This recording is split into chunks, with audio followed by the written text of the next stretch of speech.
ভয়াবহ সংঘর্ষে রণক্ষেত্রে পরিণত হয়েছে পুরো একটি গ্রাম। তুচ্ছ ঘটনাকে কেন্দ্র করে দুই পক্ষের মধ্যে সংঘর্ষ ছড়িয়ে পড়ে মুহূর্তেই উত্তেজনা ছড়িয়ে পড়ে চারদিকে।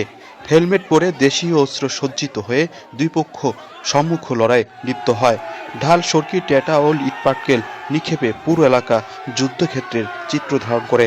প্রায় 4.5 ঘণ্টাব্যাপী এই সংঘর্ষে অন্ততপক্ষে 60 জন আহত হয়েছেন। ভাঙচুর করা হয় একাধিক বাড়িঘর ও দোকানপাট।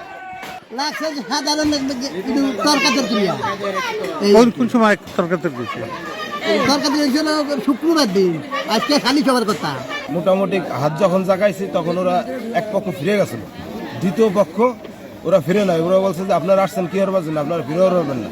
এই উপলক্ষে তার পরবর্তী এই পাশে ইট মারার পরে আবার শুরু হয়ে যায়। রোববার বিকাল 3টা থেকে ভাঙ্গা উপজেলার হামিরদী ইউনিয়নের গোপীনাথপুর গ্রামে সংঘর্ষ শুরু হয় এবং সন্ধ্যা 7:30টার দিকে পরিস্থিতি নিয়ন্ত্রণে আসে বলে পুলিশ ও স্থানীয় সূত্রে জানা গেছে। তবে কি কারণে এই সংঘর্ষ সে বিষয়ে এলাকাবাসী যেটি জানিয়েছেন যে গত শুক্রবার জমিজমা বিরোধ নিয়ে গোপীনাথপুর গ্রামের সাইমন মাতুব্বর ও কুদ্দুস মাতুব্বরের মধ্যে কথা কাটাকাটি ও হাতাহাতি হয়। রোববার বিকালে সালিশ বৈঠক হওয়ার কথা ছিল। আশপাশের কয়েকটি গ্রামের সালিশ বর্গ কিন্তু সেখানে চলে আসেন। সালিশ বৈঠক বসা নিয়ে গোপীনাথপুর গ্রামের দুই দল গ্রামবাসী দেশীয় অস্ত্র নিয়ে একে অপরের উপর ঝাঁপিয়ে পড়ে। তখন ছোট হামিরদী, খারাকান্দি ও বাইশাখালী এলাকার লোকজন দুই দলের পক্ষ নিয়ে সংঘর্ষে লিপ্ত হয়।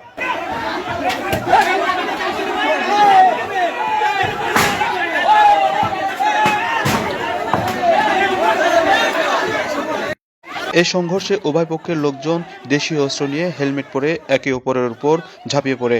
সংঘর্ষকারীরা দেশীয় অস্ত্র, ঢাল, সরকি, কাতরা, টেটা ও সড়কের ইট ভেঙে মাথায় হেলমেট পরে উভয় গ্রুপ সড়কের দুই পাশে মুখোমুখি সংঘর্ষে লিপ্ত হয়।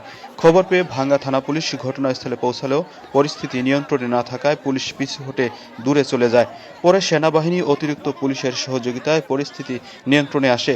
এই সংঘর্ষে উভয় পক্ষের কমপক্ষে 60 জন আহত হয় এবং তাদের মধ্যে গুরুতর অবস্থায় প্রায় 20 জনকে হাসপাতালে চিকিৎসা দেওয়া হয়েছে।